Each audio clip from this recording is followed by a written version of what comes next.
वो एक सूनी सियाही अंधेरी में डूबी हुई सड़क थी, जिसके चारों ओर घने जंगल का पहरा था।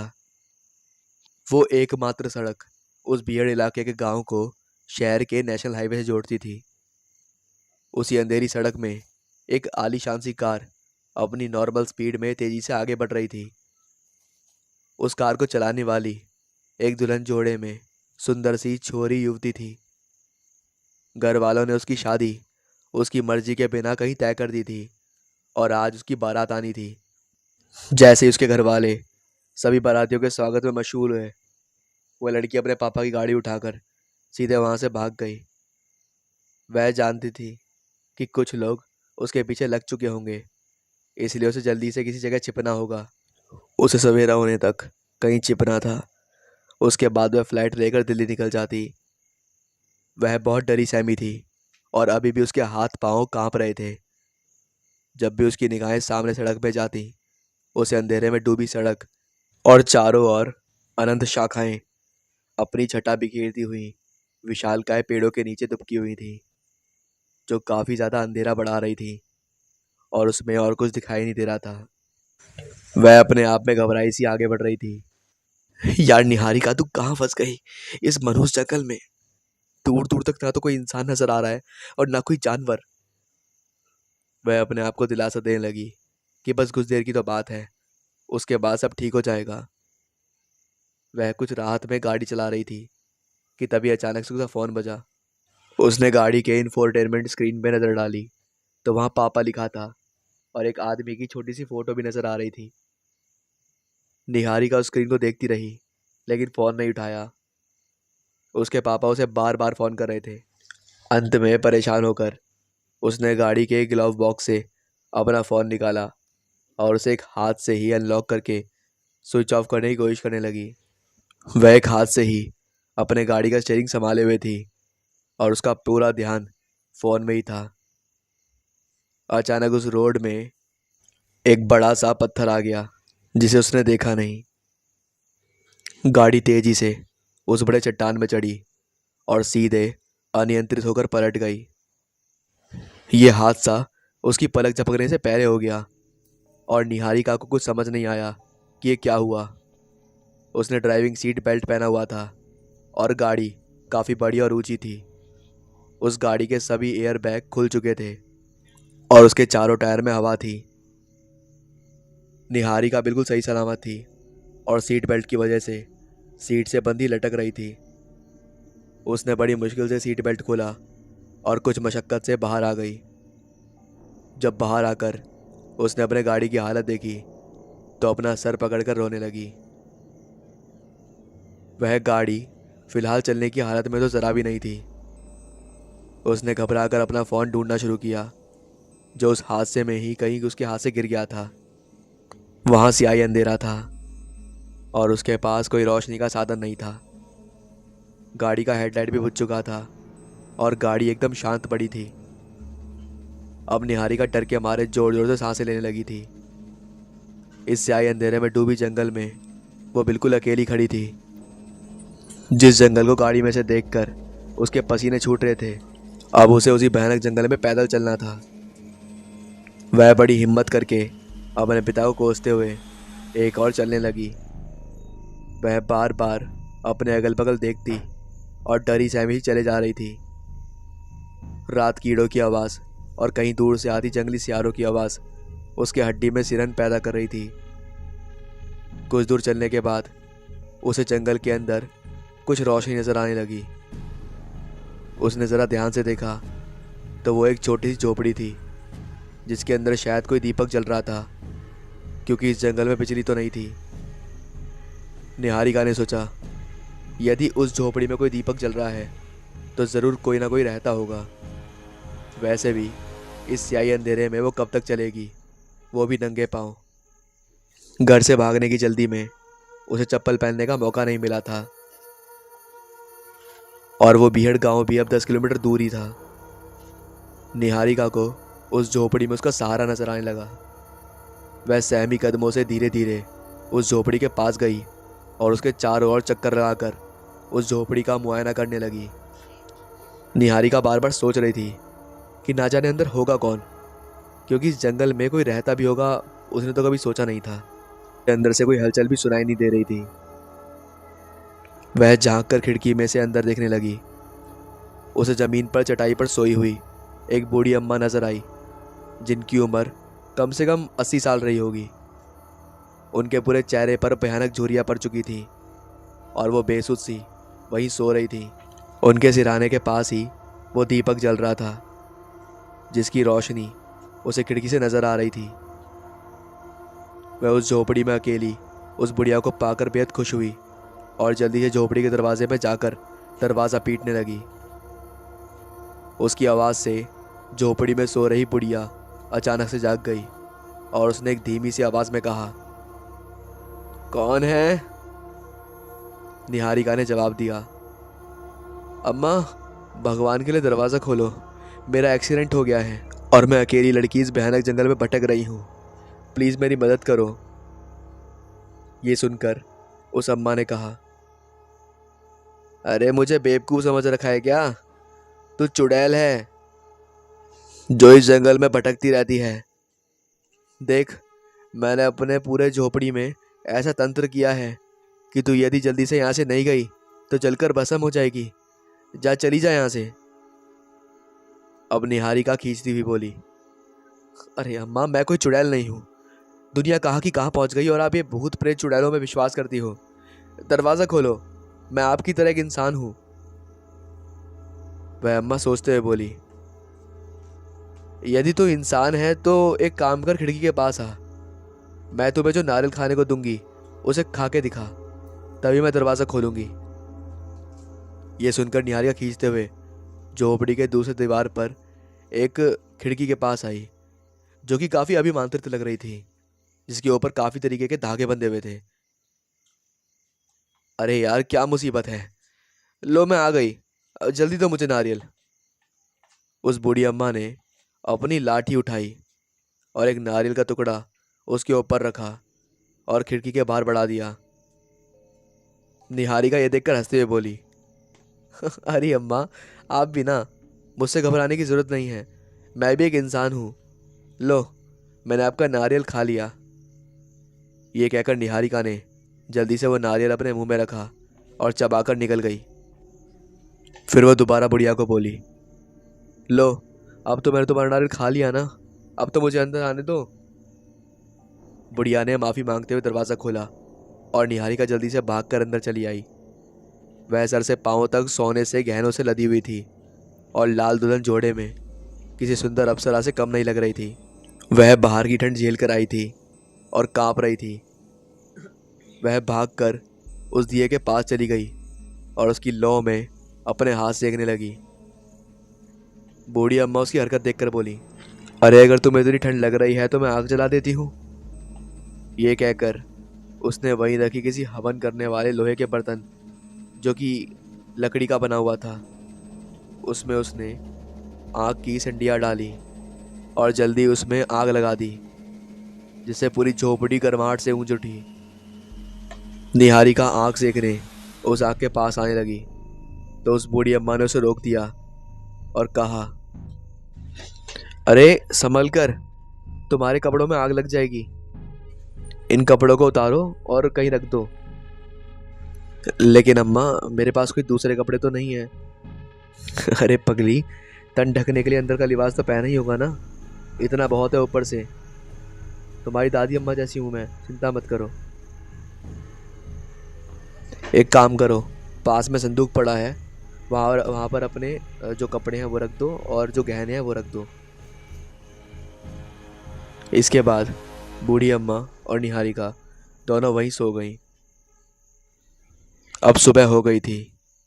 सियाही अंधेरे में डूबा भयानक जंगल प्रकृति की गोद में बैठा टूरिस्ट स्पॉट्स में तब्दील हो चुका था।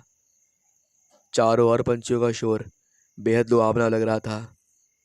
इसी बीच जंगल की सड़क में कुछ पुलिस वाले आकर उस क्षतिग्रस्त गाड़ी को देख रहे थे। वहाँ से थोड़ी दूरी में उस झोपड़ी में निहारिका अब भी गहरी नींद में सो रही थी। उसे अचानक सपना आया, जिसमें उसके सोने के बाद वह बूढ़ी अम्मा उठती है और उस पर कुछ खून और लाल गुलाल उड़ाते हुए तंत्र साधना कर रही थी। उसके बाद उसका पूरा शरीर धीरे धीरे जवान होने लगा और निहारिका का शरीर बूढ़ा होने लगा। उनमें झुर्रियाँ पड़ने लगी। निहारिका बेहद डर गई थी। उसके सामने साक्षात कोई चुड़ैल थी। उसकी आंखें लाल जल रही थी। उसकी आंखें बिल्कुल लाल थी और उसके पैर भी उल्टे थे। निहारिका खौफ से चिल्लाते हुए उठी और सच में सिहर पड़ी। जब उसने अपने आसपास देखा तो सुबह हो चुकी थी। वो झोपड़ी अब रोशनी से भरी थी। वो बूढ़ी अम्मा कहीं जा चुकी थी और निहारिका वहाँ अकेले थी। वह कुछ घबराई सी उठी और उस पुराने संदूक को खोलकर वहाँ पर देखने लगी, क्योंकि उसे लगा कि कहीं वो बूढ़ी उसके गहने चुरा कर तो नहीं भाग गई। लेकिन उस संदूक में कुछ नहीं था। वो एकदम सूना था। निहारिका कांपती हुई भूमि पर गिर पड़ी। फिर अचानक उसे कुछ सूझा और उसने सोचा कि उस बूढ़ी का पीछा करना चाहिए। वैसे भी वह लाठी टेकती हुई कहाँ तक गई होगी। निहारिका रोज सुबह 10 किलोमीटर भागती थी। ये सोचकर निहारिका ने वहीं पड़ी उस बुढ़िया की काली साड़ी पहन ली और उस झोपड़ी से निकलकर यहाँ वहाँ भटकने लगी। वह चलते हुए उस जगह पर पहुंची जहाँ उसकी कार का एक्सीडेंट हुआ था। वहाँ पुलिस वालों ने उसके पिता को बुलवा लिया था। उनका रो रो कर बुरा हाल हो चुका था। निहारिका जल्दी से उनके पास गई और उन्हें संभालती हुई माफ़ी मांगने लगी। सभी के सभी उसे काफ़ी अजीब नज़रों से देख रहे थे। निहारिका के पापा अभिनव शर्मा ने उसे धक्का मारकर खुद से अलग किया और तेज़ आवाज़ में पूछा, कौन हो तुम? ये सवाल सुनकर निहारिका बेहद हैरान हो गई। उसने सोचा कि शायद उसके पापा अब भी उससे नाराज़ हैं, इसलिए ऐसा कह रहे हैं। वे उन्हें मनाने की कोशिश करने लगी, लेकिन सभी उसकी बातें सुनकर ज़ोर ज़ोर से हंसने लगे। तभी वहाँ लाल दुल्हन जोड़े में एक लड़की आकर खड़ी हो गई और उसने प्यार से पापा पुकारा। ये सुनकर वह आदमी दौड़कर उसके पास गया और उसे बुरी तरह लिपट कर रोने लगा। निहारिका ये देखकर हैरान रह गई। निहारिका दौड़कर जल्दी से उसके पास गई और उससे जैसी वो पूछना चाही कि आप कौन हो, तब तक निहारिका ने उसकी शक्ल देखी और जैसे ही उसने उसकी शक्ल देखी उसके पैरों तले जमीन खिसक गई। उसकी शक्ल निहारिका से बिल्कुल मिलती थी। निहारिका उसे देख के दंग रह गई और उससे बार बार पागलों की तरह पूछने लगी, कौन हो तुम और ये मेरे कपड़े और गहने क्यों पहन रखे हैं तुमने? उस लड़की ने कहा, पापा पापा मैं कल यहाँ से गुजर रही थी कि अचानक मेरी गाड़ी का एक्सीडेंट हो गया और इतनी रात गए मुझे कुछ सूझा नहीं, तो मैं इनके झोपड़ी में शरण मांगने पहुँच गई जो पास ही में है। मुझे अभी पता चल रहा है कि ये तो पागल बुढ़िया है। ये सुनकर निहारिका ने जब अपने हाथों को देखा तो उसकी जोरदार चीख निकल गई। उसका हाथ झुर्रियों से भर चुका था। वह भाग कर गई और गाड़ी के शीशे में अपनी शक्ल देखकर जोर जोर से दहाड़े मारकर रोने लगी। निहारिका, जो कल तक जवान और सुंदर छुरी लड़की थी, अब एक 80 साल की बुढ़िया में तब्दील हो चुकी थी। वह गुस्से में किसी जहरीले नाग की तरह उफनती हुई उस लड़की की तरफ लपकी और उसका गला जोर से दबाने लगी। वह चीख चीख कर कह रही थी, बोल बोल, क्या किया है तूने मेरे साथ? ये क्या बना दिया मुझे? पुलिस वालों ने दोनों को छुड़वाया और निहारिका के पापा उस लड़की का बीच बचाव करते हुए उसे एक गाड़ी में बैठाने लगे। फिर वापस आकर पुलिस वालों से बोले, चाहे कुछ भी हो जाए, इस पागल बुढ़िया को जाने मत देना जेल से, वरना ये हमारे परिवार पर अटैक कर सकती है। और ये बातें करने के बाद वो आराम से गाड़ी में बैठकर जाने लगे। उस लड़की ने निहारिका की तरफ देखकर मुस्कुराते हुए कहा, पापा छोड़ दो इस बेचारी पागल बुढ़िया को। वो सुबह की अनुपम बेला थी।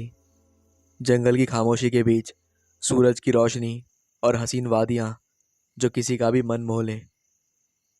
इस जंगल में कभी जंगली जानवर रहते थे, लेकिन अब वो विलुप्ति के कगार पर पहुंच चुके थे।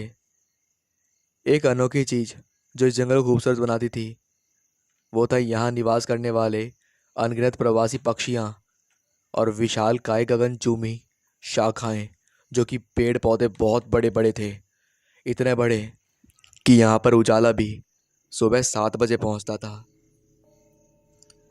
उसी जंगल की सूनी सड़क पर एक खूबसूरत सफ़ेद एसयूवी कार अपनी पूरी रफ्तार में सर पर दौड़ रही थी।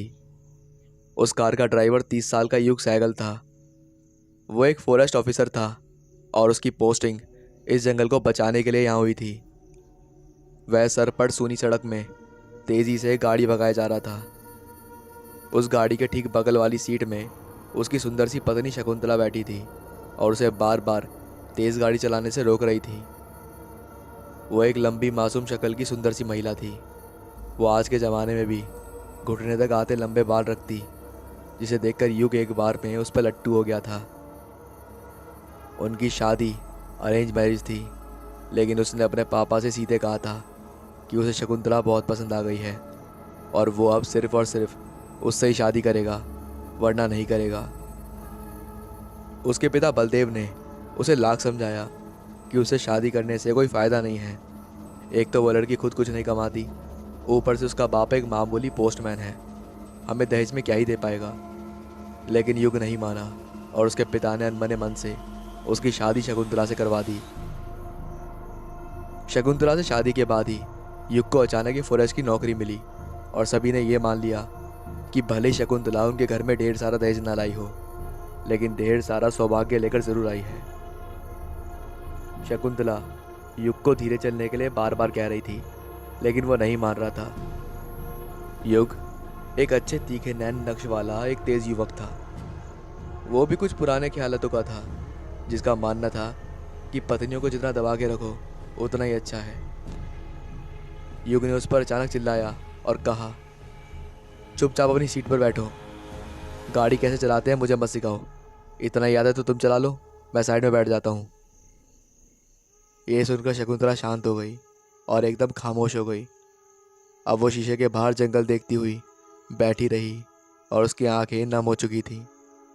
युग ने उसे रोते देखकर कुछ खिसियाते हुए कहा, यार अब इसमें रोने वाली क्या बात है? अच्छा चलो ठीक है, सॉरी।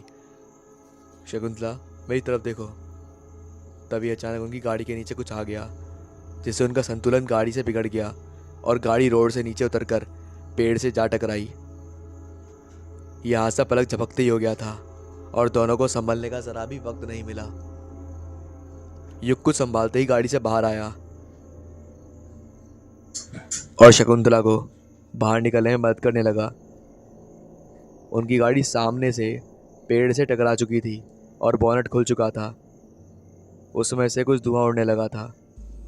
युग अपनी गाड़ी की हालत देखकर अपने बाल नोचने लगा। शकुंतला भी गाड़ी की हालत देखकर रोती हुई बोली, देखा, इसीलिए मैं कह रही थी थोड़ा धीरे चलाओ। मगर अब क्या हुआ? अब हम इस घने जंगल में क्या करेंगे? युग ने गुस्से में उसे एक थप्पड़ मारा और एक गंदी गाली देते हुए कहा, सब तुम्हारी गलती है, जरा सा कुछ कह दो सीधे मुंह फेर कर रोने लगती हो। तुम्हें मनाने के चक्कर में ही गाड़ी का यह हाल हुआ है। अब चलो पैदल, यहाँ से दूर गांव है। ये कहकर युग गाड़ी की डिग्गी से बैग निकालकर एक छोटा बैग शकुंतला की ओर बढ़ा दिया और दूसरा बड़ा बैग खुद लेकर चल दिया। शकुंतला अभी भी अपने हाथों से चेहरा छिपाए रो रही थी। युग उस पर चिल्लाते हुए बोला, अरे अब तो आंसू पहुंचो और सामान उठाओ और चलो। शकुंतला ये सुनकर गुस्सा हो गई और उसने बैग उठाया और युग की ओर चल पड़ी। युग अपने मोबाइल निकालकर किसी को फ़ोन करने की कोशिश कर रहा था। फ़ोन ना लगने पर वो भी गुस्से में खिसकाते हुए फ़ोन तोड़ने का हुआ, लेकिन शकुंतला ने उसका हाथ पकड़ा और मोबाइल उसके हाथ से छीनते हुए अपने बैग में डालकर कहा, गांव में अक्सर नेटवर्क नहीं होते, इसलिए नहीं लग रहा है, हम जल्दी गांव पहुंच जाएंगे। युग कुछ हल्के से हंसते हुए बोला, अच्छा हम जल्दी पहुंचेंगे? ओ मैडम, वो गांव अब भी हमसे लगभग 12 किलोमीटर दूर है। इतने सामान के साथ गांव पहुंचते पहुंचते हालत ख़राब हो जाएगी। शकुंतला इस पर चुप रही और बस आगे चलती रही। युग को अब अपने किए पर पछतावा होने लगा। शकुंतला के साथ वो अक्सर यही करता, जैसे ही उसे किसी भी बात पर गुस्सा आता वो शकुंतला पर उतार देता, लेकिन फिर भी वो ज़्यादातर चुप ही रहती, वो कुछ बोलती नहीं थी। शकुंतला वहीं पेड़ के पास वापस खड़ी हो गई, क्योंकि अभी वो थक चुके थे, और वहीं आसपास वो देख रही थी कि तभी किसी ने उसके लंबे बालों को छुआ। अचानक हुई इस प्रतिक्रिया ने उसे डरा दिया। वह सियर उठी और सीधे युग के पास जाकर खड़ी हो गई। अब युग सामने खड़े उस शख्स को देखने लगा जिसने अभी अभी शकुंतला के बालों को छुआ था। वो एक 80 साल की पागल सी बुढ़िया नजर आती थी। उसकी कमर झुक चुकी थी और वो लाठी के सहारे मुश्किल से चल रही थी। उसके पूरे चेहरे पर झुर्रियां भरी थी जिससे वो बेहद भयानक सी लगने लगी थी। शकुंतला उसे देखकर कुछ अटकती हुई बोली, कौन है आप और मेरे बालों के साथ क्या कर रहे थे?" वह बुढ़िया मुस्कुराते हुए बोली, "मैं यहीं जंगल के पास वाली कुटिया में रहती हूँ और बेटी मैं तो बस तुम्हारे सुंदर बालों को देख रही थी। तुम्हें पता है, जब पहले पहले मेरे भी बाल बिल्कुल तुम्हारी तरह ही थे, एकदम घुटनों तक आते थे, लंबे काले और घने। पहले मैं भी बहुत अच्छी दिखती थी, लेकिन एक हादसे ने मुझसे मेरी खूबसूरती छीन ली।" शकुंतला उसकी और रोचक भाव देखती हुई बोली, "कैसा हादसा?" वह बुढ़िया दुखी स्वर में बोली, "बेटी यहाँ इस जंगल में एक चुड़ैल का साया है। वह चुड़ैल किसी भी खूबसूरत लड़की या महिला को अपनी बातों में फंसाकर उनसे उनकी उम्र छीन लेती है। उसने ही मेरा ये हाल कर दिया। बहन, मेरी एक बात याद रखना, यह कभी किसी और इंसान का पका हुआ या दिया हुआ कभी भूल के भी मत लेना और न खाना, फिर चाहे वह भगवान का प्रसाद श्रीफल मतलब नारियल ही क्यों ना हो।" यह सुनकर शकुंतला ने खौफ से थूक गुटका। युग उसकी हालत देखकर कुछ हंसते हुए बोला, "अरे जान, तुम भी कहाँ इस अनपढ़ गंवार बुढ़िया की बातों में आ गई। चलो, हमें सूरज ढलने से पहले गांव पहुंचना होगा, कहीं अंधेरा होने के बाद सही में इसकी चुड़ैल पीछे ना पड़ जाए।" ये कहकर युग शकुंतला का हाथ पकड़ते खींचते हुए वहां से जाने लगा। वह बुढ़िया वहां से चिल्लाने लगी, "मेरी बात मान लो, हो सके तो एक गांव छोड़कर चले जाओ।" शकुंतला अपना हाथ छुड़ाने को मचल रही थी। उसे उस चुड़ैल के बारे में और जानना था, लेकिन युग ने उसकी कलाई पूरी ताकत से पकड़ी थी और सीधे आगे बढ़े जा रहा था। शकुंतला पहली बार कुछ गुस्से में उस पर चिल्लाते बोली, "रुको, छोड़ो मेरा हाथ, ये क्या बदतमीजी है, मुझे उसकी बात सुननी है।"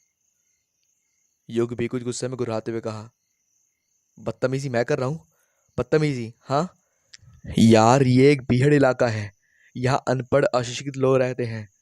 तुम पढ़ी लिखी होकर इन इन लोगों की ये बेफजूल की बातें, चुड़ैल और डायन, इन सब की कहानी पर भरोसा करोगी?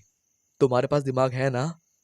शकुंतला कुछ शांत लहजे में बोली, "युग, अनपढ़ तो अनपढ़ ही सही, लेकिन हमें हमारे बड़े बुजुर्गों का सम्मान करना चाहिए। वो हमें कुछ बता रही थी तो हमारे भले के लिए बता रही थी। वैसे भी क्या तुमने उनकी आंखें देखी? इस उम्र में भी उनकी आंखें एकदम जवान लगती हैं। मुझे अभी भी ऐसा लगता है कि वो बुढ़िया बिल्कुल सच कह रही है।" लेकिन इस बार युग ने उसकी बात नहीं मानी। वो दोनों आगे बढ़ गए। थोड़ा सा आगे पहुंचने पर उन्हें एक गांव दिखा, एक छोटा सा गांव। वहाँ सभी लोग जीविका के लिए थोड़ी बहुत खेती और वनोपज पर निर्भर थे। उस गांव में लोगों की संख्या भी काफ़ी ज़्यादा अधिक नहीं थी। सभी घरों में आज के ज़माने में भी लालटेन लटकी हुई थी, जिसकी रोशनी में फिलहाल पूरा गांव रोशन था। उस गांव को देखकर शकुंतला और युग को कुछ खास खुशी नहीं हुई। उन्हें पहले से पता था कि ये गांव बहुत पिछड़ा हुआ है, लेकिन इतना कि कोई आदिवासियों का कबीला लगे, ये उन्हें हरगिज नहीं पता था। युग शकुंतला को देखते हुए बोला, "यार, हमारे तो करम फूटे जो इस आदिवासी कबीले में फंस गए। जरा देखो, दूर दूर तक बस अंधेरा ही अंधेरा दिखाई दे रहा है। हम कल ही यहाँ से घर चले जाएंगे और मैं यहाँ से ट्रांसफ़र ले लूँगा।" शकुंतला ने उसे समझाने के इरादे से कहा, "आपकी नौकरी फॉरेस्ट में लगी है और हर जगह कुछ ऐसी जगह तो होंगी ही। ठीक है, ये जगह कुछ ज़्यादा बुरी है, लेकिन हमें शुरुआत तो ऐसी जगह से करनी पड़ेगी। कुछ दिन यहीं रह के देखते हैं, नहीं रह पाए तो चले जाएंगे।" युग भी हामी भरते हुए एक और चल पड़ा, जहाँ कोई पुराना सा फॉरेस्ट कार्टर था। वह इतनी बुरी हालत में था कि कोई भूत बंगला नजर आ रहा था। युग ने अपना बैग उस कार्टर के पास रखा और इधर उधर देखने लगा। शकुंतला एक घर को देखते हुए बोली, "हमें उस घर में जाकर एक बार पूछना चाहिए कि यहाँ का चौकीदार कहाँ है।" युग को शकुंतला की बातें सही लगी और उसने शकुंतला को वहीं सामान का ध्यान रखने गया कर घर की तरफ चल पड़ा। वो भी एक झोपड़ी नुमा घर था जिसमें लालटेन की रोशनी में कुछ बच्चे बैठे थे और पढ़ने की कोशिश कर रहे थे। युग ने उन छोटे बच्चों को अपने पापा को बुलाने को कहा और कुछ देर बाद एक 40 साल का आदमी उसके सामने हाथ जोड़ता हुआ हाजिर हुआ। युग ने उसे अपना परिचय दिया और उस आदमी ने अपना नाम हरिया बताया। युग ने जब चौकीदार के बारे में पूछा तो हरिया ने कहा, अरे मालिक, उसे तो नौकरी से निकाल दिया है। युग ये सुनकर कुछ परेशान होता हुआ बोला, क्या, मगर क्यों? अरे मालिक, वो तो हमका नहीं पता। युग ने फिर पूछा, आप उसे बुला सकते हो क्या? हरिया ने हाँ में सर हिलाते हुए कहा। इसके बाद युग ने सरकारी क्वार्टर जाते हुए कहा, उसे मेरे क्वार्टर में ले आना, मेरी पत्नी वहाँ अकेली है, मैं जा रहा हूँ। कुछ देर बाद हरिया एक शराबी को लेकर हाजिर हुआ जिसकी उम्र 50 से 60 की रही होगी। वह अभी भी पूरे नशे की हालत में था और उसके मुंह से शराब की गंध आ रही थी। शकुंतला अपने साड़ी के पल्लू से मुंह ढकते हुए उससे दूर हो गई। युग ने भी कुछ नापसंदगी से उससे बात करना शुरू करा। तुम्हारा नाम क्या है? उस बूढ़े ने अपना नाम तोताराम कहा और मुस्कुरा पड़ा। युग ने अगला सवाल करा, तुम्हें नौकरी से क्यों निकाला? वह बूढ़ा कुछ शर्त आवाज में बोला, गरीबू साहब, गांव का सरपंच यहाँ लड़की लेकर अय्याशी करने आया था और उसे शराब चाहिए थी। मैं उसके कहने पर शांताबाई के पास भी गया था, पर उसने कहा कि आज उसकी तबीयत सही नहीं है, इसीलिए उसने शराब नहीं बनाई। बस फिर मैं खा लिया चलाया। इस बात पे वो कमीना चिढ़ गया, कह रहा था कि गांव में शराब नहीं है तो शाम को शहर में जाकर ले आ। मेरा दिमाग ख़राब है साहब, जो दिन रात गए चुड़ैल का नाश्ता बनने से जंगल से होकर जाऊंगा। मैंने इसलिए मना कर दिया और हरामजादे ने मेरी शिकायत सुबह जाकर बड़े साहब से कर दी। उसके बाद मुझे निकाल दिया गया। युग ने पूछा, तो अब तुम्हारे बदले कौन है यहाँ पर?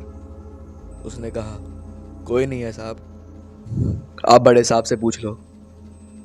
शकुंतला ने कुछ थके स्वर में कहा, बाबा, आप हमें घर की चाबी दे दीजिए, हम आज यहीं रुक जाते हैं। हम कोशिश करेंगे कि आपको नौकरी वापस मिल जाए। युग ने शकुंतला को एक नज़र घूरते हुए हाँ कहा और उस बूढ़े ने चाबी देते हुए कहा, ये लीजिए साहब, लेकिन ये घर अभी रहने लायक नहीं होगा। 6 महीने से इसका दरवाज़ा नहीं खुला है, अंदर पूरा धूल हुआ और मकड़ी के जाले पड़े होंगे। आप लोग आज की रात हरिया के यहाँ ठहर जाइए, कल सुबह मैं इसे साफ करवा दूंगा। युग कुछ खींचता हुआ शकुंतला को गुस्से में घूरते हुए बोला, अगर तुम्हारी वजह से गाड़ी नहीं ठुकी होती तो हमें यहाँ जाना न पड़ता। शकुंतला फिर से गुस्से में बरस पड़ी। वो गाड़ी ठुकी क्योंकि आपका ध्यान कहीं और था। कोई कुछ भी करे, लेकिन आपको तो सामने देखकर गाड़ी चलाना चाहिए था ना। ज़्यादा मत बोलो और चुपचाप चलो यहाँ से। कुछ ही देर बाद दोनों हरिया के यहाँ खाना खाने बैठे। उसकी पत्नी कांता बहुत अच्छा खाना बना जानती थी। शकुंतला को रह रहकर उस पागल बुढ़िया की बात याद आ रही थी जिसने उनसे कहा था कि वो गांव में किसी का दिया हुआ और पका हुआ ना खाए, फिर चाहे वो नारियल ही क्यों ना हो। युग शकुंतला को कुछ परेशान देखकर पूछने लगा तो उसने धीरे से कहा। तभी युग मुस्कुराते हुए बोला, अरे वो पागल बुढ़िया थी, उसके बातों को भूल जाओ और खाना खा लो। देखो हमें कितने अच्छे भले भोले पड़ोसी मिले हैं, कितना बढ़िया खाना बनाते हैं। शकुंतला ने भी उसकी बात पर हामी भरी और खाना खाने लगी। जी, आपके कितने बच्चे हैं? शकुंतला के पूछने पर कांता मुस्कुराते बोली, जी 2 हैं। ये एक लड़का है कुणाल और ये एक बिटिया है ईशा। उसके बाद उनके बीच बहुत सी बातें हुई और वो लोग आराम से वहीं सो गए। वो रात का समय था, पूरा गांव अंधेरे में डूब चुका था। लोग अपनी लालटेन बुझा चुके थे और आज अमावस्या की काली रात थी। पूरे गांव में मर्दानी शांति छाई हुई थी। इसी बीच हरिया के घर के बाहर एक चबूतरे पे चारों सो रहे थे। हरिया का घर बहुत छोटा था और एक कमरे का ही था, इसलिए उसके दोनों बच्चे अंदर ही सो रहे थे। उस घर में कुल मिला के 6 लोग थे जो कि पूरी तरह घर में आ नहीं पाते थे। इसीलिए हरिया ने अपने बरामदे में सोने का पूरा व्यवस्था करवा रखा था। हरिया अपनी पत्नी के साथ सो रहा था और शकुंतला युग के साथ। शकुंतला हरिया की पत्नी के साथ अगल बगल में सोई हुई थी और उसके सर के पास चबूतरे की जालीदार दीवार थी। शकुंतला कद में कुछ लंबी और बिस्तर की लंबाई कम होने के कारण वो चबूतरे की दीवार में सर लगाकर आराम से सो रही थी। उस अंधेरी रात में कोई साया दबे कदमों से हरिया के घर की ओर बढ़ रहा था। बाहर खुले बरामदे में चारों घोड़े बेचकर आराम से सो रहे थे। वो साया किसी बूढ़ी औरत का था जो लाठी टेकती धीरे धीरे बढ़े जा रही थी। वह सहमी सी हरिया के घर घुस गई और चारों को अजीब नज़र से घूरने लगी। उसका ध्यान सिर्फ और सिर्फ शकुंतला पर था। वह चबूतरे के जालीदार दीवार के ठीक पीछे खड़ी थी और शकुंतला को किसी ललचाई नज़रों से देख रही थी। उसके बाद उसने जालीदार दीवार के एक छेद में अपना हाथ डाला और शकुंतला की लंबी बाल बाहर खींचे। उसके बाद उसके बाल का कुछ अंश उसने कैंची से काटा और वहां से भाग गई। उस बूढ़ी को जाते हुए हरिया का बेटा देख रहा था और उसे देखकर उसकी हालत खराब हो चुकी थी। वह सर से लेकर पांव तक कांप रहा था। वह चीखकर सभी को उठाना चाहता था लेकिन उसके गले से आवाज़ ही नहीं निकल रही थी। उस बूढ़ी ने अचानक पलटकर वो बूढ़ी अचानक पलटी और वो ऐसे पलटी मानो उसे हरिया के लड़के कुणाल की गंध आ चुकी थी। उसकी लाल आंखें अंधेरे में चमक रही थी। अब वो सीधे कुणाल को देख रही थी। उसने अपनी एक उंगली अपने होठों पर लगाई और मुस्कुराते हुए श्श की आवाज़ निकालकर वहाँ से जल्दी ही गायब हो गई। ये देखकर कुणाल का पेशाब निकल गया और वो डर के बेहोश हो गया। मैं इस कहानी को पार्ट में बना रहा हूँ। अगर आपको ये कहानी पूरी पसंद आई है तो इसका मैं दूसरा पार्ट अगली स्टोरी में डाल दूंगा। आज के लिए इतना ही।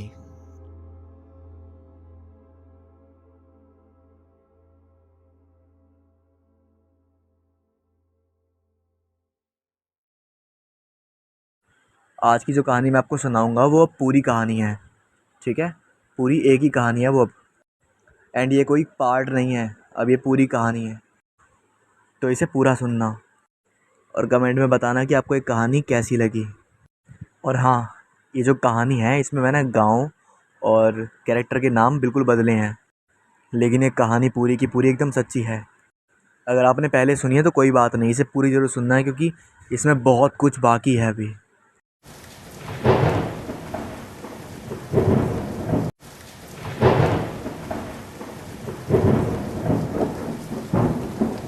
पवन कुमार कुछ दिन पहले ही बेंगलोर से आया था अपने गांव, जो कि बिहार में कटिहार ज़िला का एक छोटा सा गांव था। 10 साल बाद अपनों से मुलाकात हुई थी। बहुत खुश थे सब। आखिर इतने सालों बाद बेटा जो घर आया था। पवन अपने कमरे में जाकर सो गया। तभी अचानक चीखने की आवाज़ आई। वो नींद में ही उठकर बैठ गया और दौड़ता हुआ उस तरफ गया जिधर से आवाज़ आ रही थी। जाकर देखा तो उसकी माँ बहुत डरी हुई और रो रही थी और बार बार बोले जा रही थी, मेरे गहने कहाँ गायब हो गए जो मैंने रानी की शादी के लिए संभाल के रखे थे। दिन ब दिन ये सब बढ़ता ही जा रहा है। ना जाने कब ख़त्म होगी ये मनुष्यत इस गांव से। अब क्या करेंगे? बताइए हम क्या करें अब? तभी पवन अंदर आ जाता है। उसे देखकर सामान्य देखने की कोशिश करने लगती है उसकी माँ। क्या हुआ माँ? बताओ भी। अभी तो आप रो रही थी और अभी आप बोल रही हो कि कुछ नहीं हुआ। माँ संध्या देवी उससे कहती हैं, नहीं बेटा, शायद चोर आया था और कुछ गहने चोरी करके ले गया। अरे तो माँ, कल ही पुलिस थाने में केस दर्ज करवाते हैं। नहीं नहीं बेटा, ऐसा करने की ज़रूरत नहीं है, हम सब संभाल लेंगे, कोई और रास्ता निकाल लेंगे, तो फिक्र मत कर। और हाँ, जाके सो जा। कैसा रास्ता माँ, मुझे भी तो बताइए, और कौन सा रास्ता है? तुमने सुना नहीं माँ ने क्या कहा? चुपचाप जाकर सो जाओ, हम देख लेंगे क्या करना है। पवन के पिता ने उससे थोड़ा ऊंची आवाज़ में कहा।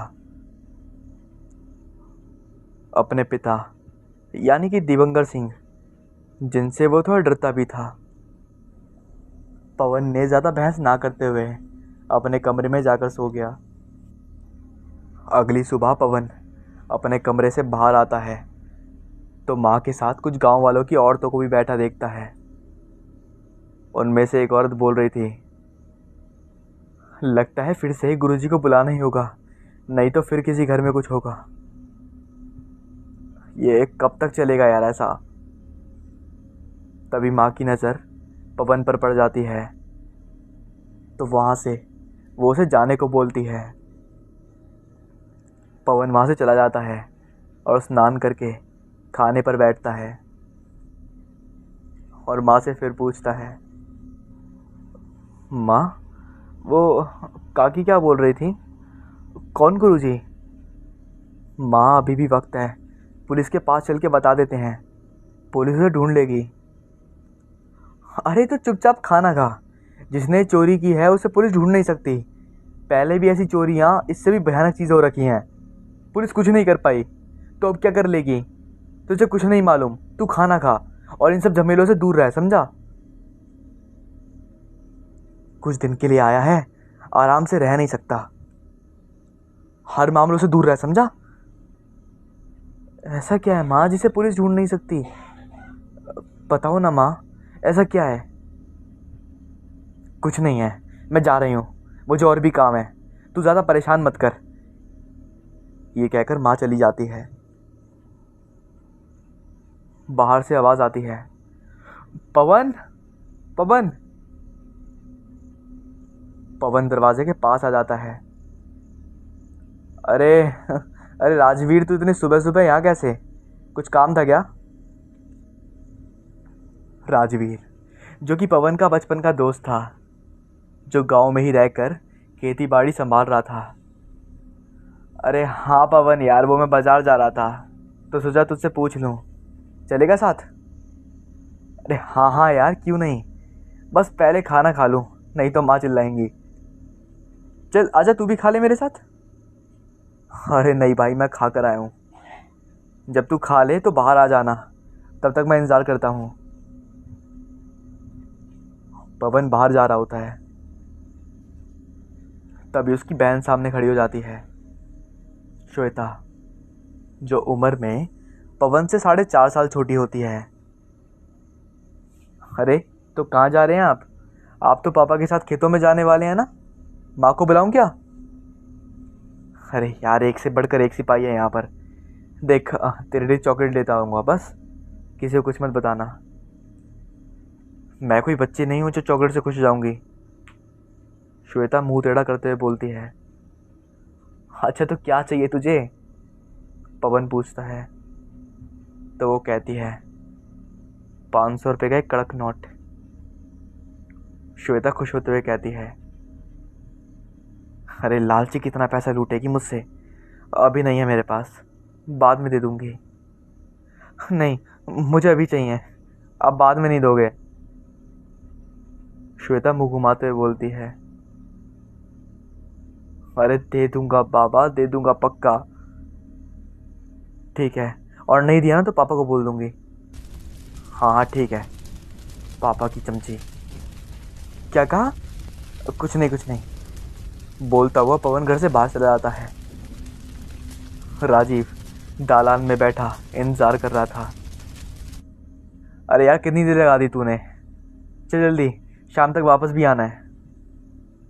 अरे यार सॉरी भाई, वो छुटकी दरवाजे पर खड़ी थी, आने नहीं दे रही थी। पापा ने कहा था आज मैं उनके साथ खेतों में जाऊं, पर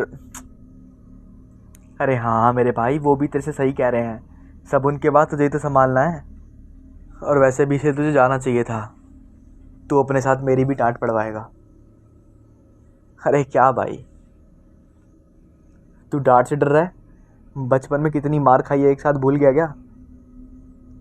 यार क्या दिन थे वो भी। चलें अब? दोनों बाइक पर बैठ कुछ दूरी जाते हैं, तभी गुड्डू और सोहम दिखते हैं, जो चबूतरे पर बैठे होते हैं। इन्हें आता देख बाइक के सामने आकर वो रुकने का इशारा करते हैं। ये देख, राजवीर बाइक रोक देता है। सोहम और गुड्डू भी पवन के बचपन के दोस्त थे, लेकिन राजवीर जितने अच्छे नहीं थे। अरे और भाई पवन, क्या हाल चाल है? सुना है तेरे घर रात को चोरी हुई थी। हो ना? तभी गुड्डू कहता है, हो ना हो, ये उसी चली हुई औरत का काम होगा। पवन कहता है, क्या? चली हुई औरत? सोहम कहता है, अरे हाँ यार, वो मरने के बाद पानी मांगती थी घरों में जाकर। पवन ये सुन के हक्का बक्का रह जाता है और उससे बोलता है, तो तुम्हारे कहने का मतलब है मेरे घर में एक भूत ने चोरी करी है जो पानी मांगने आई थी। तभी राजेंद्र बीच में कहता है, अरे तुम दोनों अपना मुंह बंद करो। अगर काकी को पता चला ना तो मैं उन्हें बता दूंगा कि तुम दोनों ने इसे ये बात बताई है। पवन कहता है, ये सब क्या हो रहा है? हर कोई मुझसे बात छिपा क्यों रहा है? तभी राजेंद्र कहता है, हमें निकलना चाहिए, देर हो रही है। तभी राजवीर कहता है, हमें निकलना चाहिए, देर हो रही है। और ये कहकर वो बाइक आगे बढ़ा देता है। राजवीर आगे बाइक बढ़ा देता है। दोनों बाजार पहुंच जाते हैं और ख़रीदारी शुरू कर देते हैं। लेकिन इस दौरान पवन लगातार राजवीर से एक सवाल पूछता रहता है, अरे आखिर बात क्या है? मुझे तो बता, ये सब क्या हो रहा है? क्यों छुपा रहे हो तुम मुझसे? और वो जली हुई औरत? राजवीर, सुन रहा है ना तू? मैं कुछ पूछ रहा हूँ। हाँ भाई, मैं सुन रहा हूँ, सब कुछ सुन रहा हूँ, पर मैं तुझे कुछ नहीं बता सकता। सुन नहीं पाएगा तू, नहीं बता सकता कुछ भी। समझने की कोशिश कर यार। और वैसे भी ये सब जान के तू क्या करेगा? कुछ दिन के अंदर ही तुझे वापस चले जाना है। मैं कुछ करूं या ना करूं, बस मुझे जानना है उस औरत के बारे में। और बात को ज़्यादा मत घुमा, समझा? सीधे सीधे बता दे, नहीं तो मैं सोहम और गुड्डू से पूछ लूँगा, वो तो बता ही देंगे। अरे यार, तू तो बच्चों की तरह जिद पकड़ के बैठ गया। ठीक है, बताऊँगा, लेकिन एक शर्त पर। अगर तू इस बात पर ज़्यादा ध्यान नहीं देगा या फिर ज़्यादा प्रतिक्रिया नहीं करेगा। देख मेरी बात सुन, मुझे बस उस औरत के बारे में जानना है, तू उतना ही बता दे पहले। एक काम कर, आज रात को बताऊंगा, अभी नहीं। घर जल्दी पहुंचना है, ठीक है? और सारा काम जितना भी है वो तू निपटा लियो। पवन और राजवीर को घर आते आते शाम हो जाती है। घर के पास आते आते पवन के दालान में काफ़ी भीड़ लग जाती है। ऐसा लगता है जैसे पूरा गांव इकट्ठा हो रहा है। राजवीर वही पास में बाइक लगा देता है। वो दोनों भी उसी भीड़ में जा पहुंचते हैं। वहाँ एक कुर्सी पर गोरे चिट्टे, लंबे कद काठी, सफ़ेद धोती कुर्ता पहने एक पुरुष दिखाई पड़ते हैं, जो बोल रहे होते हैं, आज रात ही मैं उस आत्मा को कैद कर लूँगा, लेकिन इसका पूर्ण निवारण बहुत खतरनाक है। मैं बहुत कोशिश कर रहा हूँ ऐसा रास्ता मिल जाए जिससे किसी को कुछ नुकसान ना हो, लेकिन तब तक ये सब ऐसे ही चलता रहेगा। आप लोग संभल के रहना, सब कुछ बहुत जल्द ठीक हो जाएगा। अब मैं विदा लेता हूँ, आप सब अपना ध्यान रखिएगा, ठीक है? ये कहकर वो खड़े हो जाते हैं। उन्हें खड़ा होता देखकर सब नमन करते हैं, कुछ उनके पैर भी छूते हैं, और सारी की सारी भीड़ एक तरफ हो जाती है। उनके जाते ही बाकी सब लोग भी चले जाते हैं। राजवीर बोलता है, पवन, ये गुरुजी थे, पहले भी कई आत्माओं को इन्होंने मुक्ति दिलाई है। तभी पवन की माँ आती है पवन के पास। कहाँ गया था? थोड़ी देर बोलकर पूरे दिन गायब। और तू राजवीर, तू भी इसके साथ ही शैतानी में उतर आता है। तू तो बता देता, कितना परेशान हो रही थी मैं। माफ़ करना काकी, इसने ही मना किया था, नहीं तो आप नहीं जाने दोगी। ये कहकर राजवीर की माँ भी वहीं होती है, जिनका नाम था परमीला शर्मा। अरे ले आया सामान? पवन भी गया था साथ में? चलो अच्छी बात है, ला सामान मुझे दे। नहीं माँ, ये आपसे नहीं उठेगा, मैं और पवन ले आते हैं। चल पवन। दोनों राजवीर के घर चले आते हैं। राजवीर के घर पहुंचकर, एक काम कर, तू अब जा और रात को मिलते हैं, ठीक है? आज रात को बगीचे में ही सोएंगे। घर में बता के आना, नहीं तो काकी फिर गुस्सा करेंगी। और हाँ, वहीं तुझे उस औरत के बारे में बताऊंगा। अच्छा, रात को मिलते हैं। ये कहकर पवन अपने घर चला जाता है। घर पहुंचकर पवन माँ को पीछे से गले लगा लेता है। सॉरी माँ, मुझे लगा तू नहीं जाने देगी, और वैसे भी मुझे खेतों में जाना था पापा के साथ, इसलिए तेरे को नहीं बताया। और वैसे बहुत बोर हो रहा था माँ मैं, इसलिए सोचा कि गांव में अब आया हूँ तो बाजार घूम आता हूँ। कोई बात नहीं बेटा, हाथ मुंह धोकर खाना खाने आ जा, लेकिन अगली बार से ऐसा मत करना, ठीक है? ठीक है माँ, नहीं करूँगा। बस रात के खाने के वक्त, माँ आज मैं अपने आम के बगीचे में राजवीर के साथ सोऊंगा। तुझे तो मेरे साथ सुबह खेतों में जाना था, पर तुम तो मुझे कहीं दिखे ही नहीं। कहाँ गए थे आज? पवन के पिता बोलते हैं। मैं अरे क्या बकरी की तरह मैं कर रहे हो? मैं पूछ रहा हूँ कहाँ गए थे? तभी पवन की माँ बीच में बोलती है, अरे बाजार गया था ये राजवीर के साथ, मैंने ही कहा था, वो कुछ सामान लाना था। अच्छा, लेकिन कल कोई बहाना नहीं चलेगा, समझे? पवन के पिता बोलते हैं। खाने के बाद पवन कुछ एक जग पानी और बिस्तरा लगाने का सामान लेकर दालान में आ जाता है और राजवीर के घर जाकर उसे आवाज़ देता है, अरे राजवीर, राजवीर, आया आया, बस 2 मिनट, बाहर आके चलें। दोनों अब आम के बागवान में पहुंच जाते हैं और मचान के ऊपर बिस्तर लगाने लगते हैं। हाँ, चल अब बता मुझे कौन है वो औरत? अरे भाई पहले बिस्तर तो लगा ले। दोनों मचान पर बैठ जाते हैं। हाँ तो अब भी बताएगा या सोने के बाद सपने में आके बताएगा? अब पवन चिढ़ते हुए बोलता है। इस पे राजवीर उसे आगे बताता है। सुन अब ध्यान से, वो औरत भाभी है, वही नितिन भैया की पत्नी जो तुझे बहुत प्यार करती थी। करती तो मुझे भी थी, पर तुझे सबसे ज़्यादा मानती थी वो। कितना खेलते थे हम उनके साथ, पर एक दिन उन्होंने खुद को आग लगा लिया, अपनी सास और पति से परेशान होकर, और मरते वक्त पानी मांग रही थी, लेकिन उन्हें नहीं दिया गया। थोड़ी देर बाद उन्होंने दम तोड़ दिया। इसके बाद से ही गांव में कई जगह अजीब सी बदबू आने लगी, ऐसी बदबू जैसे कि कोई जला हुआ मांस हो। और कितनों से तो उसने पानी भी मांगा, वो भी कई बार। वो दरवाज़ा खटखटाती थी कई बार रात में, कभी किसी के घर तो कभी किसी के घर, और पूछने पर थोड़ा पानी दे तो बोलती थी, लेकिन अगर कोई पानी देता तो उसे वहीं मार देती। वो जो तेरे बाजू में सरिता दीदी का घर है ना, उसका एक बार खटखटाया था दरवाज़ा उन्होंने। वहाँ उनकी माँ अकेली रहती थी, उन्हें वहीं चलने की बदबू आई तो वो समझ गई और दरवाज़ा नहीं खोला, बस अंदर से ही पूछा, कौन है? तो आवाज़ आई, बहुत प्यास लगी है, अ, थोड़ा सा पानी दे दो। अब आधी रात को कौन जाता है किसी के घर पानी मांगने? उन्होंने एक बीड़ी जलाई और दरवाजे के ऊपर से बाहर फेंक दी।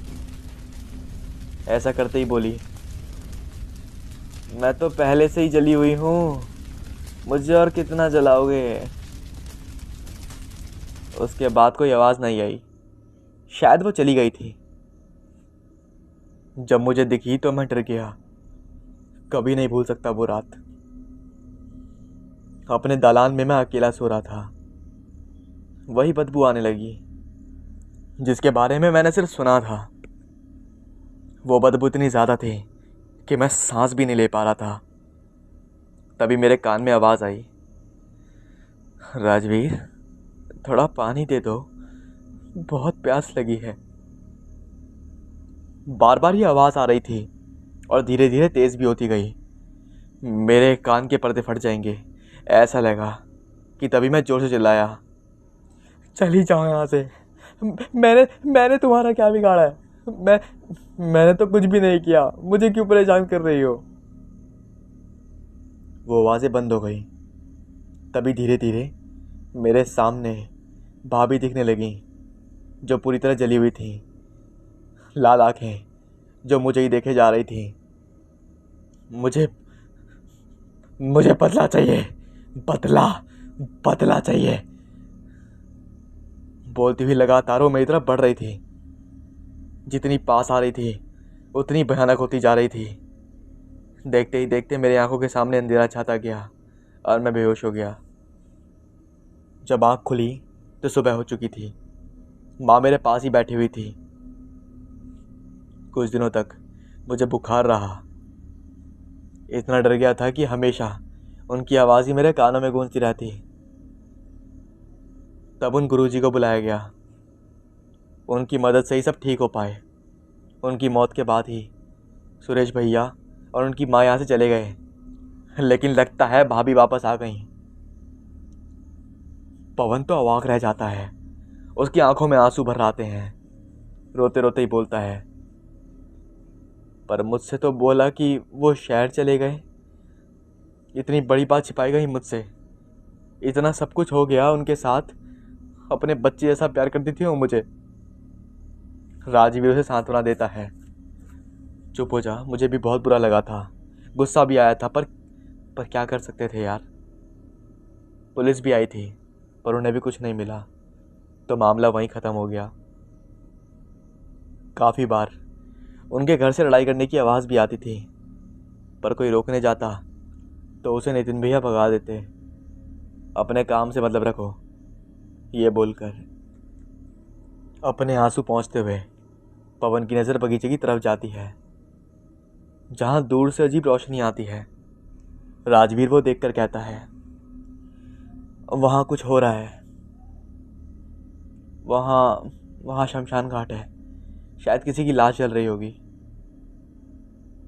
पर इतनी रात को तो जलाई नहीं जाती, दिन के उजाले के वक्त ही जलाते हैं। इतना तो मुझे भी पता है। तो फिर झूठ बोल रहा है। रुक, मैं देखने जा रहा हूँ क्या हो रहा है वहाँ पर। नहीं नहीं, ऐसा मत करना। वहाँ जाना खतरनाक हो सकता है। बहुत रात हो चुकी है, इस वक्त जाना ठीक नहीं होगा। वैसे भी बीच में तालाब पड़ता है, तो हमें खेतों से होकर जाना होगा, जो बहुत लंबा रास्ता है। देख, मैं जा रहा हूँ, तुझे आना है तो आ जा। कितना जिद्दी है तू, खुद तो मरेगा ही, मुझे भी मरवाएगा। दोनों को शमशान पहुंचने में करीब आधा घंटा लग जाता है।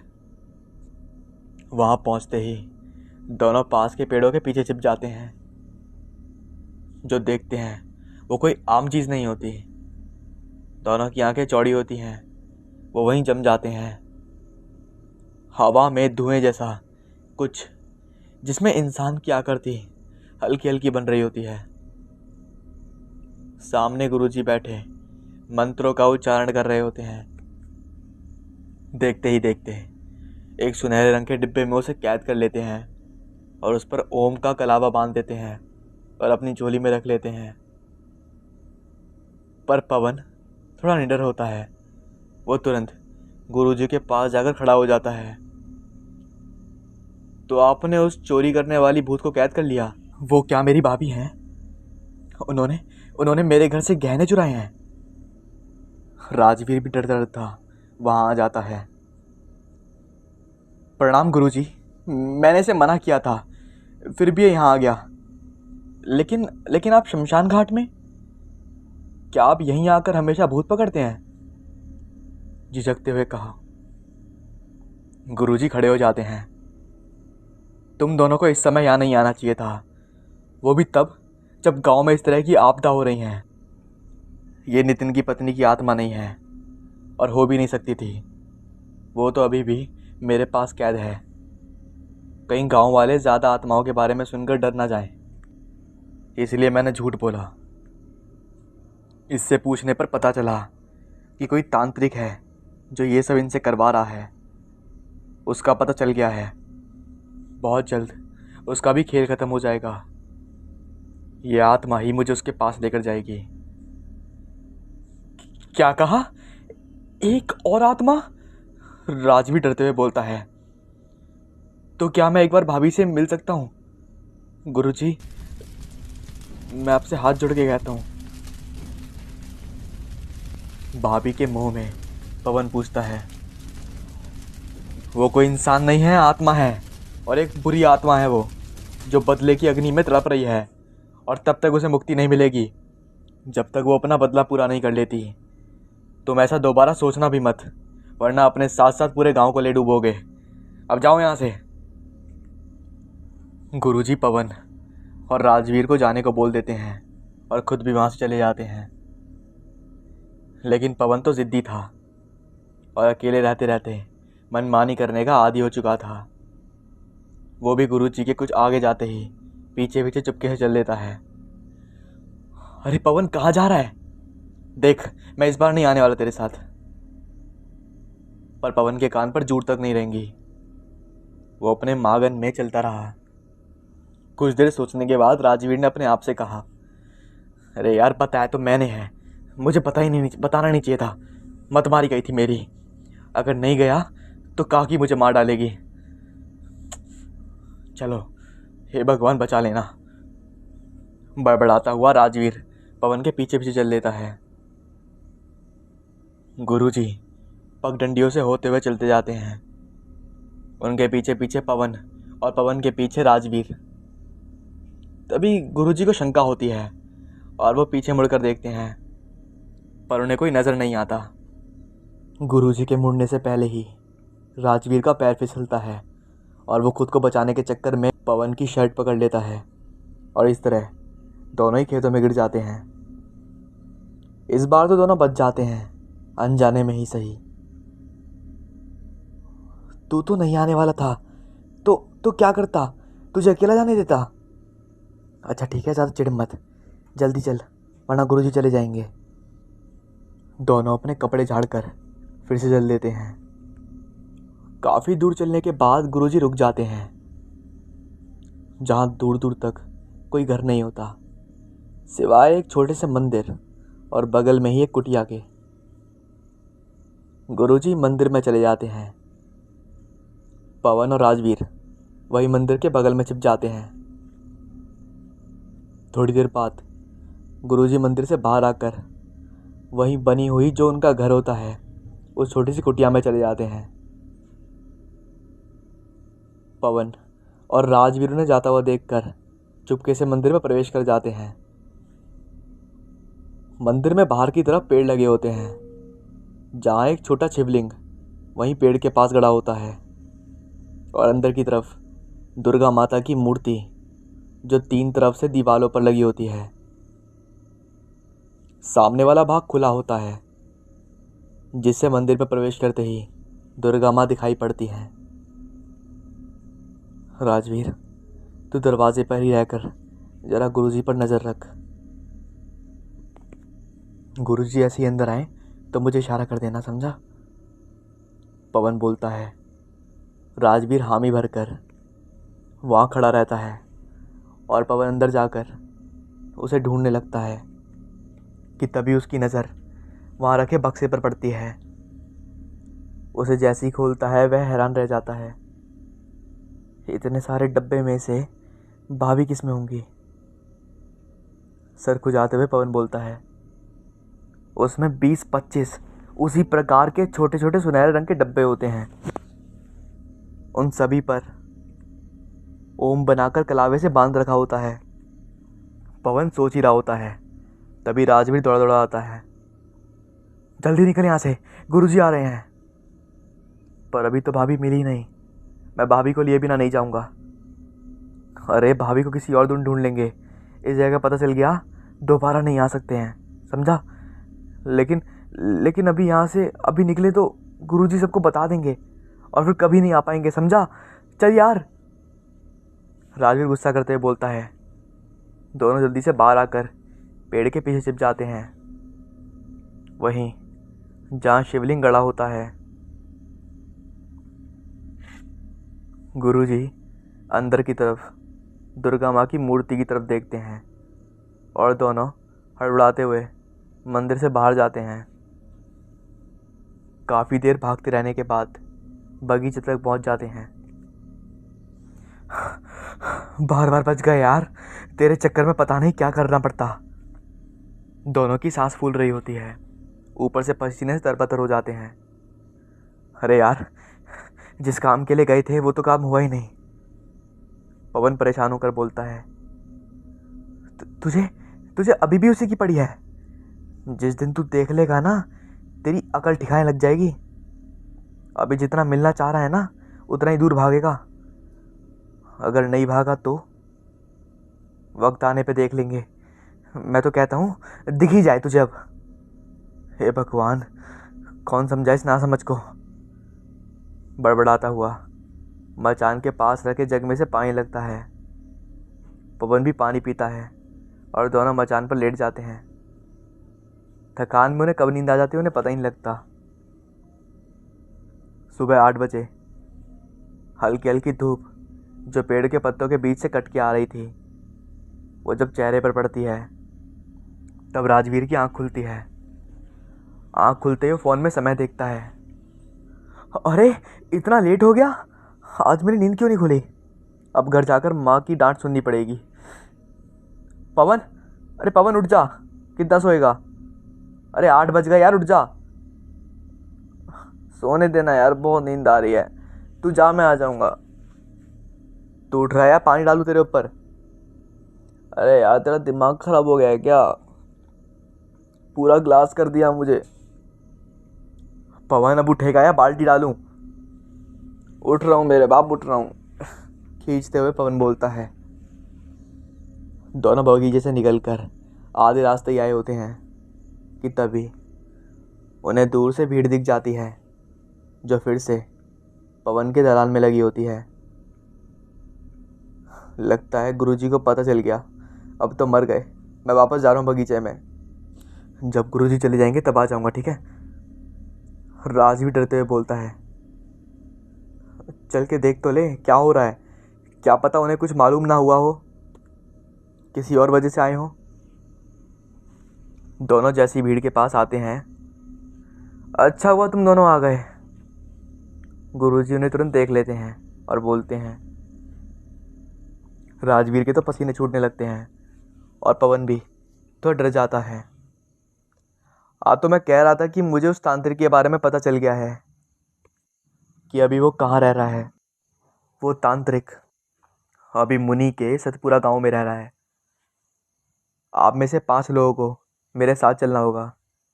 तो बताइए कौन कौन साथ चल रहे हैं। कोई भी डर से जाने को तैयार नहीं होता। बड़ी मुश्किल से 3 लोग तैयार होते हैं। अभी तो 3 ही हुए हैं, अभी 2 और की ज़रूरत है। घबराइए मत, मैं रहूँगा आपके साथ, किसी को कुछ नहीं होगा। मैं चलूँगा गुरुजी आपके साथ, और राजवीर भी। क्या? मैंने कब कहा? मैं नहीं जाऊँगा। माफ़ करना गुरुजी, मुझे खेतों में बहुत काम है, मैं नहीं जा सकता। राजवीर